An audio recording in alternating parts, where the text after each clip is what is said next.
Saudara, terima kasih Anda kembali di Kompas Siang. Polisi mengumumkan hasil gelar perkara terkait kasus tudingan ijazah palsu Presiden ke-7 Indonesia Joko Widodo. Ada 8 orang ditetapkan sebagai tersangka. Kasus tudingan ijazah palsu Presiden ke-7 Indonesia Joko Widodo, polisi tetapkan 8 orang sebagai tersangka. Sebelumnya, Joko Widodo telah melaporkan dugaan fitnah terkait dirinya ke Polda Metro Jaya dengan jeratan pasal 310 dan 311 KUHP, pasal 27A, Junto 32 serta pasal 35 Undang-Undang tentang Informasi dan Transaksi Elektronik atau UU ITE. Berdasarkan hasil penyidikan, kami menetapkan 8 orang sebagai tersangka yang kami bagi dalam 2 klaster. Antara lain 5 tersangka dari klaster pertama yang terdiri atas nama ES, KTR, MRF, RE, dan DHL. Untuk tersangka dari klaster ini dikenakan pasal 310 dan atau pasal 311 dan atau pasal 160 KUHP dan atau pasal 27A junto pasal 45 ayat 4 dan atau pasal 28 ayat 2 junto pasal 45A ayat 2 Undang-Undang ITE. Untuk klaster kedua, ada 3 orang yang kami tetapkan sebagai tersangka, antara lain atas nama RS, RHS, dan TT.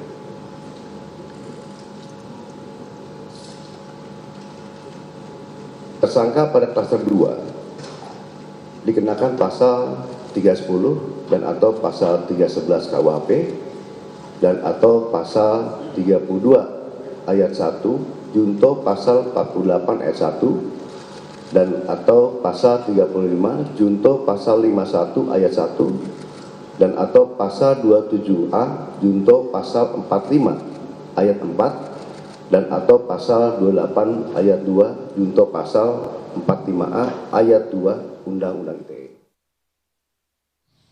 Saudara, kemarin Polda Metro Jaya melakukan gelar perkara terkait tudingan ijazah palsu yang dilaporkan Presiden ke-7 RI Joko Widodo.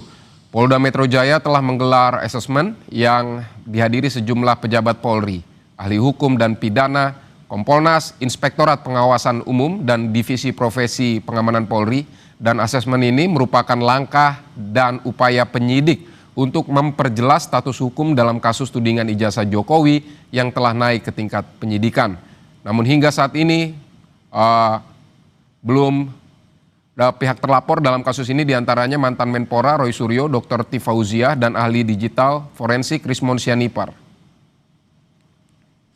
Adaptasi kepada prosedur yang harus dilakukan, berpegang kepada scientific criminal investigation, dan karena ini berkenaan dengan keaslian dan tidak keaslian, maka pembuktiannya harus bersifat kriminal CCI ya. Polda Metro Jaya juga sebelumnya telah meningkatkan status kasus tudingan ijazah palsu Jokowi ke tahap penyidikan pada Juli 2025 lalu. Ada 6 laporan yang masuk ke polisi, termasuk laporan yang dibuat Presiden ke-7 RI Joko Widodo. 5 laporan polisi lainnya adalah hasil pelimpahan perkara dari Polres ke Polda Metro Jaya. Adapun nama terlapor diantaranya Egy Sujana, Rustam Effendi, Damai Hari Lubis, Roy Suryo, T. Fauziah Tiasuma, dan Abraham Samad. Barang bukti yang diserahkan Jokowi mencakup 1 flash disk berisi 24 tautan video YouTube dan tangkapan konten media sosial. Jokowi menjerat terlapor dengan sejumlah pasal terkait Undang-Undang Informasi dan Transaksi Elektronik. Saudara, informasi terkini kita akan segera tanyakan ke jurnalis Kompas TV, ada Putri Oktaviani dan juru kamera Septa Yoga Janaloka di Mapolda Metro Jaya. Okta, jadi siapa saja tersangka yang baru saja diumumkan polisi?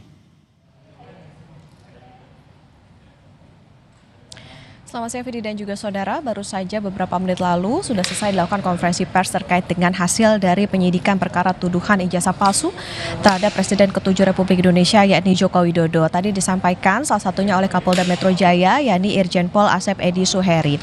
Yang tadi menjadi highlight Vidi dan juga saudara adalah penetapan 8 orang tersangka ini terkait dengan pencemaran nama baik, fitnah, ujaran kebencian, penghasutan dan manipulasi data elektronik yang dilaporkan oleh Joko Widodo. Nah, mereka ini dijadikan tersangka karena dianggap melakukan metode analisis yang tidak ilmiah dan juga meresahkan publik. Setelah sebelumnya kita juga ketahui sudah dilakukan gelar perkara pada 6 November kemarin dan juga sudah dilakukan asesmen bersama dengan para ahli maupun juga pengawas yang melibatkan pihak internal maupun juga eksternal. Nah, Vidi dan juga saudara, menarik tadi penetapan 8 tersangka ini dibagi menjadi 2 klaster. Ini klaster pertama ada 5 tersangka, yakni ada inisial ES, KTR, kemudian MRF, RE, dan DHL. Sementara untuk klaster kedua ada 3 tersangka yakni RS, RHS, dan juga TT. Nah, kenapa dilakukan pemecahan menjadi 2 klaster? Ini tadi disebutkan bahwa berdasarkan fakta penyidikan sesuai dengan apa yang dilakukan atau perbuatan hukum mereka, sehingga pertanggungjawabannya ini didasarkan pada perbuatan yang dilakukan masing-masing. Dalam prosesnya Vidi dan juga saudara, ini sudah diperiksa 130 saksi dengan 22 ahli, termasuk juga ada 723 item barang bukti termasuk dokumen asli dari UGM. Nah, diketahui juga ada 6 laporan yang diusut polisi terkait dengan tudingan ijazah palsu Joko Widodo, di mana salah satunya dilaporkan langsung oleh Joko Widodo. Nah, berkaitan dengan bagaimana proses selanjutnya dari Polda Metro Jaya ini akan melakukan koordinasi lanjutan tentunya dengan pihak terkait. Kemudian soal apakah nantinya akan ada penahanan. Nah, ini yang akan kewenangannya ini diberikan kepada penyidik. Ada beberapa pertimbangan tentunya nanti dalam proses berikutnya yang akan dilakukan setelah mempertimbangkan pelaksanaan pemeriksaan terhadap tersangka. Nah, untuk langkah berikutnya setelah dilakukan konferensi pers ini, Vidi tadi disebutkan dalam konferensi pers bahwa mereka yang diduga terkait ini akan diberikan surat pemanggilan dan tentunya diharapkan bisa hadir untuk bisa memberikan klarifikasi sehingga hak untuk bisa memberikan klarifikasi tersebut bisa terpenuhi. Vidi? Baik Putri Oktaviani, terima kasih untuk laporan Anda.